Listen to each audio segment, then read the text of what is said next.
Hola chicos y chicas de toda Bolivia, bienvenidos a su cuarta clase de matemáticas. Mi nombre es Andrea Gisbert y seré su profesora del día de hoy. Comencemos con el tema, circuitos lógicos. ¿Qué es lo que vamos a aprender hoy sobre circuitos lógicos? Son tres temas importantes. Circuito lógico en serie y paralelo, interferencia lógica y reglas de inferencia, funciones proposicionales y su cuantificación. Para eso necesito que alistes un lápiz, un cuaderno, te pongas cómodo porque vamos a aprender conceptos bastante importantes que no solo nos sirve para el día a día de nuestro vivir, sino que también podemos aplicarlo para poder simplificar todas las actividades que realizamos y aprender un poco más. Circuito lógico. El valor de verdad de una proposición puede asociarse al pasaje de corriente en un circuito eléctrico controlado por un interruptor. ¿Qué es un circuito lógico entonces? Es un valor de verdad de una proposición que lo podemos representar o asociar a un pasaje de corriente. Para que podamos entender mejor, cuando ustedes aprietan el botón o el interruptor de sus casas para poder prender la luz, ahí es donde estamos aplicando un circuito lógico. Y eso es lo que vamos a aprender hoy. ¿Cómo podemos representar un interruptor? Existen dos formas, cuando el circuito está abierto o cuando el circuito esté cerrado. Podemos ver acá que cuando el circuito está abierto, nuestro circuito está representado por una proposición, por la proposición P. Cuando existe una abertura entre estas dos líneas, es decir, que no están juntas, nosotros decimos que el circuito está abierto. Cuando la línea es continua, nosotros podemos decir que el circuito es cerrado. Adicionalmente, cuando nosotros tenemos un circuito abierto, lo denominamos como una proposición falsa. Y cuando el circuito está cerrado, lo denominamos como una situación verdadera. ¿Se acuerdan que nosotros hacíamos el análisis de las proposiciones y hacíamos las operaciones de una proposición con una situación verdadera? Que quedaba un poco abstracto, ¿verdad? Bueno, ahora es donde lo vamos a aplicar. Circuito lógico. Las operaciones proposicionales pueden ser representadas mediante circuitos lógicos con tantos interruptores como proposiciones, componentes combinando en serie y en paralelo. ¿Qué quiere decir? Que ya lo habíamos visto, ¿verdad? En las proposiciones compuestas, que nuestras proposiciones pueden ser representadas más de una vez, que podemos utilizar más de una proposición. Ahora vamos a ver que estas pueden ser aplicadas de dos formas, en serie y en paralelo. ¿Cuáles son los circuitos en serie? Consideramos que dos interruptores que están representados por las proposiciones P y Q, que se encuentran conectados en serie, se representan con la siguiente imagen. Tenemos acá la línea. Les habíamos dicho o habíamos mencionado que una línea continua significa que el circuito está cerrado. En este caso tenemos dos proposiciones en circuito cerrado. Como están lado a lado, es decir, en la misma línea, nosotros decimos que este circuito es en serie. En nuestro ejemplo tenemos dos proposiciones que tienen una situación verdadera, que representaba el verdadero, que era un circuito cerrado. ¿Se acuerdan de la conjunción? Que estaba representado por la B pequeña inversa. Bueno, ahora veámoslo en la aplicación. Por ejemplo, si tenemos una proposición P, que está con una conjunción I, junto con una proposición Q, esto representa un circuito cerrado en serie cuando los dos interruptores están cerrados. Entonces, para simplificar, si están en la misma línea, las dos proposiciones y están cerradas, tenemos una conjunción, que es el circuito en serie. En este caso, nuevamente, ambos están cerrados, representa situaciones verdaderas. ¿Qué pasa cuando ambos son negativos? Nosotros, ¿se acuerdan de la pequeña ola que representaba la negación o el no? Veamos qué es lo que tenemos cuando nuestra ecuación está representada por un no P y no Q. En este caso, representa un circuito abierto y ambas situaciones son falsas. Vemos acá que la línea ya no es continua, ¿verdad? Tenemos dos aberturas, una para la proposición P y otra para la proposición Q. En este caso, ambas situaciones son falsas. ¿Cuál es el circuito en paralelo? Ya conocemos el circuito en serie. Cuando nosotros tenemos dos proposiciones, estas están en paralelo cuando están en diferentes lados, es decir, son opuestos. ¿Cómo representamos este circuito en paralelo? En una disyunción. La disyunción era la B pequeña. ¿Se acuerdan que habíamos visto la disyunción inclusiva, la disyunción exclusiva y que esto se leía con la letra O? En este caso representa un circuito cerrado en paralelo cuando los dos interruptores están cerrados. Nosotros tenemos P o Q. Ambas están en paralelo, es por eso que los representamos como un cuadrado poniendo a cada lado opuesto nuestras proposiciones. De igual manera, como está cerrado, representa situaciones verdaderas. Pasamos a la disyunción. En este caso, cuando son negativos, representa un circuito abierto en paralelo. Cuando tenemos esta situación, ya sabemos que estas dos situaciones son falsas. Y a diferencia de la anterior, en este caso ya no es una línea continua, es una línea que está separada y que representa un circuito abierto. Veamos lo más fácil con los ejercicios. Comencemos con el primer ejercicio. Debemos diseñar circuitos lógicos de las siguientes proposiciones. Tenemos tres proposiciones. Ya hemos visto cómo representar en serie, en paralelo, cómo es la disyunción y cómo es la inclusión, ¿verdad? Resolvamos nuestro ejercicio. Primero, tenemos la siguiente ecuación. P o Q, entre paréntesis, ¿se acuerdan que el paréntesis era primordial antes de resolver el ejercicio fuera del paréntesis? Que está unido con la conjunción y la proposición R. Entonces, primero vamos al paréntesis. ¿Qué representaba la O? Era un circuito en paralelo, ¿verdad? Y eso es lo que vemos acá en nuestra gráfica. ¿Qué es lo que tenemos? Tenemos el cuadrado que lo representábamos como paralelo y nuestras proposiciones que están opuestas. Tenemos la proposición P o la proposición Q. Resolvemos lo del paréntesis y pasamos a lo que está fuera del paréntesis. En este caso está unido con el conector I y luego a la proposición R. En este caso la I era una conexión en serie, ¿se acuerdan? Bueno, cuando es en serie, este tiene que estar al lado de la otra proposición y la línea debe ser continua. Es por eso que la línea la alargamos y ahí representamos con la proposición R. Y esa es la representación que tenemos de nuestro circuito de la ecuación que nos habíamos planteado. Pasemos a nuestra segunda ecuación. ¿Se acuerdan de la ley condicional y que habíamos mencionado la importancia de su aplicación para poder simplificar y reducir los tiempos de resolver nuestras ecuaciones? Bueno, ahora también son bastante importantes. ¿Por qué? Porque nos permiten convertir una ecuación con una ley condicional a un circuito tanto en serie como en paralelo. ¿Qué es lo que tenemos? P implica Q. Eso era el equivalente a decir no P o Q. Ahora sí podemos representar nuestra conexión. Veamos nuestro circuito. Tenemos no P. Está representado en la parte superior. ¿Por qué? Porque está abierto nuestro circuito. Está en paralelo con nuestra proposición Q porque está con el conector O. Entonces, como podemos ver, en nuestra conexión tenemos no P o Q.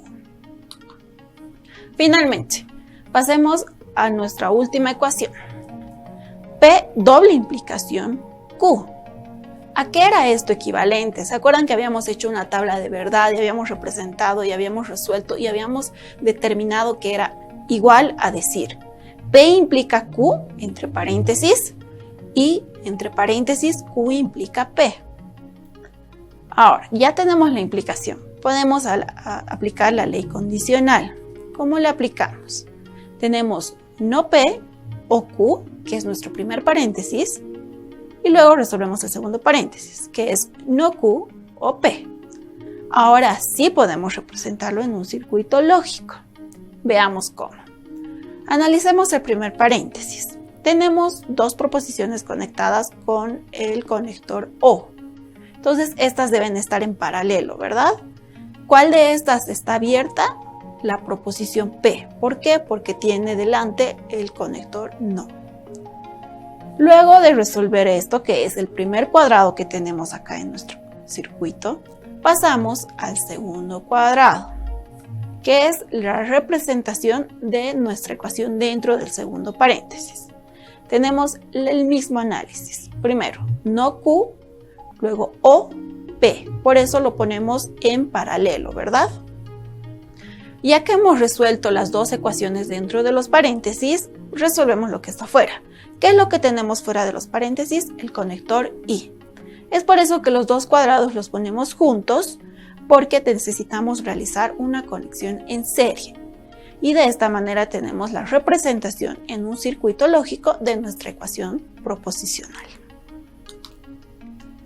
Recordemos, las leyes lógicas, ya lo habíamos mencionado, nos ayudan a simplificar. Es por ello la importancia de que conozcamos todas las leyes lógicas y que las vayamos repasando poco a poco. Resolvamos de manera inversa. Ya hemos resuelto el tema de la ecuación, lo hemos representado en un circuito. ¿Qué pasa si nosotros vemos el circuito y nos piden representarlo en una ecuación? Analicémoslo. Vamos a ver por partes. Primero vamos a ir al más pequeño. En este caso sería nuestra serie en paralelo. Vemos ahí que está simbolizada por una proposición R y que está con una proposición Q en paralelo. En este caso la proposición está en negativo. ¿Cómo representábamos eso? Exacto, con el conector O. Por lo tanto tenemos R o no Q. Ya hemos analizado nuestra primera ecuación. En este caso podemos decir que tenemos unos paréntesis imaginarios porque esta ecuación está dentro de otra ecuación. ¿A qué nos referimos con eso? Una vez que ya hemos analizado el primer cuadrado, podemos pasar a lo que está fuera del paréntesis, ¿verdad? Veamos qué es lo que tenemos fuera. Tenemos una P que está al lado de nuestro cuadrado, que simboliza nuestra conexión o nuestra serie en paralelo. ¿Qué habíamos dicho cuando la línea está al lado y es continua? Que lo unimos con el I. Entonces ya podemos representarla toda la parte superior. Tenemos P y nuestro paréntesis imaginario, que ahora sí ya podemos colocar los paréntesis en la ecuación, R o no Q. Ya hemos resuelto nuestra primera parte. Analicemos lo que tenemos debajo. Tenemos una proposición Q y una proposición no R, que están conectados en serie. Entonces, cuando es en serie, sabemos que el conector es O, ¿verdad? Bien, sigamos. Tenemos ya resuelta nuestra primera parte. Tenemos P y R o no Q. Y esto tendría que estar conjuntamente con Q y R y Q y no R. Entonces lo unimos, como están en paralelo, lo unimos con el conector O. Inferencia lógica. Habíamos dicho inicialmente que es nuestro segundo concepto, que es lo que vamos a aprender el día de hoy. Inferencia lógica es el proceso de obtención de una proposición a partir de otras proposiciones, a las cuales se aplican las reglas de inferencia. En resumen, es la obtención de una proposición a partir de otras proposiciones. ¿Cuáles son las reglas de inferencia? Tenemos tres reglas de inferencia. Primero, modus ponens, así se la denomina. ¿Qué es lo que nos dice? Que cuando nosotros tenemos una implicación entre dos proposiciones unidas con el conector I a una proposición P, esto simplemente puede ser representado por la proposición Q. Entonces, acá tenemos que analizar los tres factores, ¿verdad? Primero tenemos la proposición P, luego la proposición Q y finalmente la proposición P. Cuando nosotros veamos que estas proposiciones estén conectadas con la implicación y con el I, nosotros podemos representarlo solamente con la proposición Q. Modus tollens, ¿qué es lo que nos dice? Si nosotros tenemos la proposición P, que implica la proposición Q, y que estas están conectadas con la proposición I a la proposición Q, pero este se encuentra en negativo, es lo mismo que decir no P. Es bastante sencillo cuando nosotros conocemos las reglas de inferencia y las aplicamos a nuestras ecuaciones. Finalmente tenemos el sologismo hipotético. ¿Qué es lo que nos dice? Cuando nosotros tenemos una implicación de una ecuación respecto a otra, es decir, una implicación de P hacia Q y una implicación de Q hacia R, nosotros podemos representarlos con P implica R. Bien, resolvamos. Dadas las siguientes premisas, validar la conclusión. Premisa 1. Q o R, estas implican a P. Premisa 2, no P. Premisa 3. S implica a, en paréntesis, Q o R. Premisa 4, no S implica a no T. Nuestra conclusión, de acuerdo a lo que nos dice el enunciado, es no T. Eso es lo que vamos a evaluar. Resolvamos nuestro ejercicio. Analicemos las premisas con las que contamos. Para ello vamos a tomar primero la premisa 1 y la premisa 2. Vamos a evaluar si estas pueden ser aplicables a las leyes de inferencia. ¿Qué es lo que tenemos? Tenemos Q o R implica P y lo unimos al conector I con nuestra segunda premisa, que es no P. ¿Por qué usamos el conector I? Para poder analizar si estas pueden ser aplicables a las leyes de inferencia. ¿Cuál es la ley que vamos a aplicar? Modus tollens. ¿Se acuerdan que si nosotros teníamos este tipo de ecuación, simplemente podía ser representado por la ecuación que tenemos acá, que vamos a denominar como número 5? ¿Cuál es el resultado que tenemos? No entre paréntesis Q o R. ¿Por qué? Porque hemos aplicado la ley de modus tollens. Una vez que tenemos con nuestra ecuación número 5, podemos pasar a analizar nuestras siguientes premisas. Veamos la premisa número 3. ¿Qué es lo que nos dice? S implica Q o R. Nuevamente, vamos a unirlo a nuestra premisa número 5, que era el resultado que teníamos del anterior análisis. Aplicamos otra vez modus tollens, porque es lo que más nos conviene para poder simplificar nuestras premisas. ¿Cuál es el resultado? Simplemente no S. ¿Por qué? En este caso estamos considerando que el paréntesis que tenemos de Q o R simboliza a una sola proposición y esta se repite dentro de lo que tenemos del paréntesis, ¿verdad? Entonces, como son iguales y se están repitiendo, nosotros podemos simplificar al no S, que inicialmente lo que habíamos visto en nuestras leyes de inferencia, podíamos dejar solamente la proposición que tiene la negatividad, ¿verdad? Y eso es lo que estamos haciendo aquí. Analicemos la proposición 4 y la proposición número 6. La 6 es el resultado que hemos tenido del anterior análisis. ¿Qué es lo que tenemos en la premisa 4? No S implica no T, entre paréntesis. Nuevamente lo unimos al conector I con el resultado que hemos tenido de no S. Hacemos el análisis de modus ponens otra vez y lo que tenemos es el no T, ¿verdad? ¿Por qué? Nos repite la proposición no S tanto dentro como fuera del paréntesis y bajo la ley de inferencia podemos solamente representar por el no T. Veámoslo con un ejercicio para practicar más. Dadas las siguientes premisas, debemos hallar nuestra conclusión lógica. Esta vez nuestras premisas no están representadas por ecuaciones, pero sí están representadas por una oración. Si volvemos a nuestro anterior curso, nosotros sabemos cómo representar nuestras oraciones en proposiciones o en ecuaciones proposicionales. Veamos qué nos dice nuestra premisa. 1. Si no llueve de día, entonces ni voy a misa ni voy a cine. Si tengo dinero, entonces voy a misa o a cine. Premisa número 3, no llueve de día. Y premisa número 4, si relampaguea, entonces tengo dinero. Resolvamos. ¿Se acuerdan lo que hacíamos? Analizábamos nuestra oración y como segundo paso teníamos que asignar proposiciones a todas aquellas identificadas, representándolas con una letra.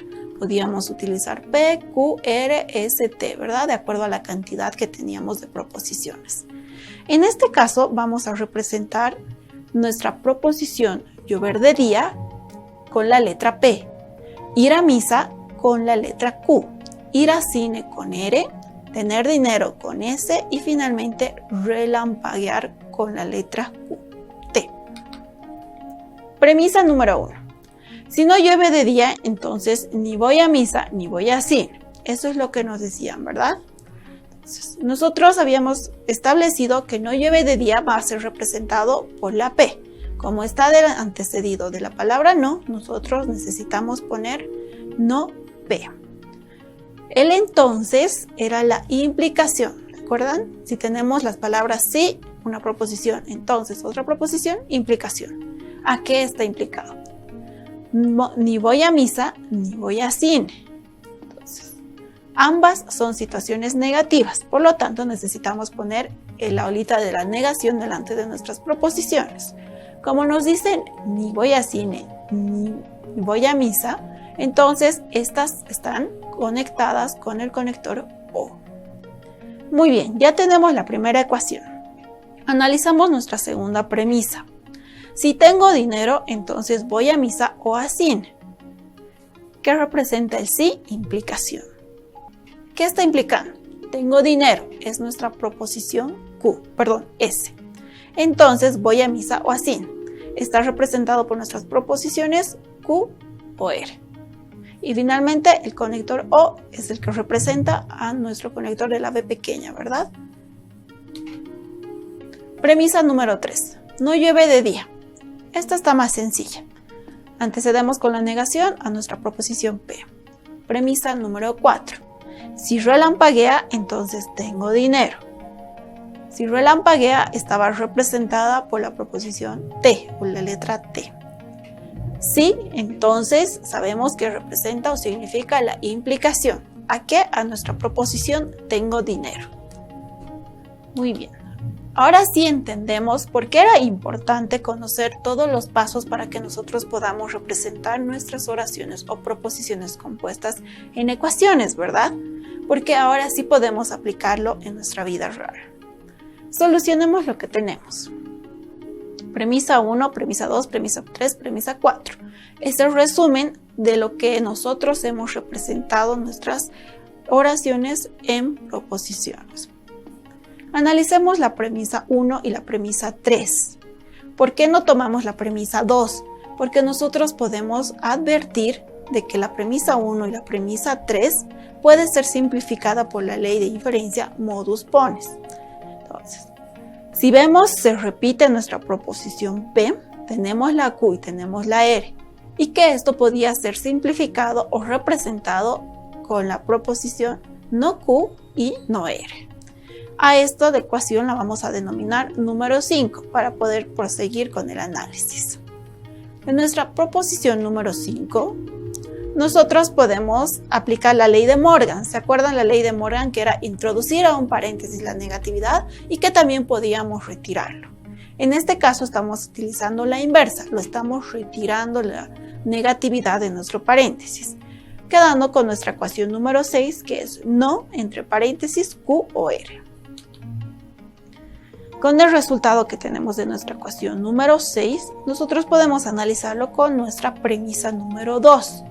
¿Por qué hacemos eso? Nuevamente, tenemos que ver aquellas premisas que cuenten con proposiciones que se repiten. En este caso tenemos Q o R y habíamos visto que si nosotros agrupamos esta ecuación, podemos representarla por una proposición. ¿Para qué? Para poder simplificarlo.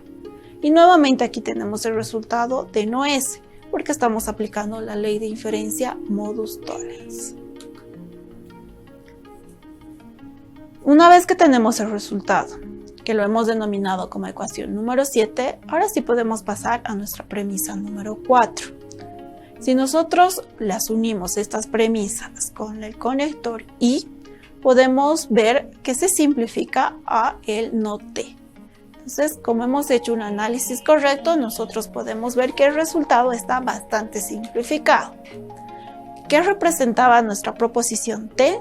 Relampaguea. ¿Se acuerdan de la primera oración que teníamos? Bueno, si nuestro resultado es no relampaguea, esto es porque la premisa que hemos tenido final, es decir, nuestra proposición no T, es el resultado de nuestro análisis. Veamos nuestra última teoría. Función proposicional. La función proposicional es un enunciado abierto en la que figura la variable X. En este caso ponemos el ejemplo de X como sujeto objeto directo, la cual se convierte en una proposición para cada especificación de X. ¿Qué es lo más importante? Que nosotros debemos tener una variable, en este caso la vamos a denominar X, y que esta la podemos convertir en una proposición. Eso es lo que nos dice la función proposicional. Veámoslo con un ejemplo. Considerando que tenemos nuestra proposición X, o nuestra variable X, ¿qué nos dice? Que X es impar, que para todo P que está compuesta de X, menos 4 es impar. Y para nuestra proposición 5, 5 es impar. ¿Qué es lo que hemos hecho? Hemos reemplazado lo que tenemos en nuestra proposición dentro de los paréntesis a nuestra variable. Entonces, nuestra variable primeramente nos dice que es un valor impar. Si nosotros ponemos menos 4, esto es falso, ¿verdad? Si nosotros lo reemplazamos con 5, esto es verdadero. Para entender mejor qué es lo que necesitamos conocer, los cuantificadores, que son expresiones para todo o algunos que se anteponen en un enunciado para convertirlo en proposición, que es lo que he realizado antes, pero que ahora lo vamos a aprender para que ustedes también puedan aplicarlo. Para eso necesitamos el dominio.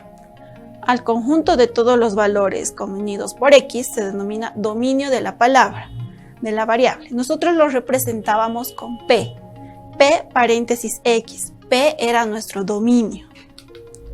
Veamos, tenemos dos clases de cuantificadores. El cuantificador universal. Este es el verdadero cuando todos los valores de X que pertenecen al dominio de A son verdaderos. ¿Cómo está representada? Por una A que está inversa. Cuando nosotros ponemos esto antes de nuestra variable, significa para todo X. Y el segundo cuantificador, que es existencial. Para todo ello es verdadero cuando al menos un valor de X, de nuestra variable X, pertenece al dominio de A. ¿Cómo lo representamos? Con una letra E, pero que está direccionada al otro sentido. ¿Qué representa esta letra E? Existe. ¿Cómo podemos representarlo en esta ecuación? Tenemos el cuantificador antes de nuestra variable. Luego tenemos la P, que representaba la P, nuestro dominio de nuestra variable X. Como lo leemos, existe al menos un valor o una variable que representa a X. Veámoslo en un ejemplo. Formaliza las siguientes proposiciones. Para un dominio, que en este caso lo estamos denominando con la letra A, que contiene los números 1, 2, 3, 4 y 5, determinar el valor de verdad de cada uno de los enunciados siguientes, A y B. Veámoslo. Primer enunciado, la letra E, que significa existe, ¿verdad? ¿Qué es lo que nos dice? Existe para la variable X que pertenece al dominio de A. La E, que está medio curveada, significa pertenece. Para nuestra ecuación, X más 3 es igual a 10. Esto es falso. ¿Por qué? Porque ningún número que pertenezca a nuestro dominio de A es una solución para nuestra ecuación de X más 3 igual a 10. Veamos nuestro segundo ejercicio. Para todo X, nuestra variable X que pertenece a nuestro dominio A, X más 3 va a ser menor a 10. Esto es verdadero. ¿Por qué? Porque cualquier número que pertenece a nuestro dominio A que habíamos declarado cumple con la ecuación de que X más 3 es menor a 10. Ahora necesitas practicar para poder entender mejor y poder aplicarlo en casa. Este es el ejercicio que te dejo de los circuitos lógicos que habíamos aprendido en la primera etapa de esta clase. Esta es la inversa, que tenemos la ecuación y debemos representarlo en un circuito lógico. Y finalmente debes formalizar las siguientes proposiciones de forma cuantificada, que es lo que hemos realizado en esta clase. Resumen, ¿qué es lo que hemos aprendido? 3 puntos. Circuitos lógicos en serie y en paralelo, inferencia lógica y reglas de inferencia, y finalmente funciones proposicionales y su cuantificación. Espero que te haya gustado la clase de hoy. No te olvides que en la siguiente vamos a seguir complementando nuestros conceptos, y ahora que ya sabes qué es el circuito lógico, cuando prendas la luz de tu cuarto sabes que estás aplicando leyes proposicionales.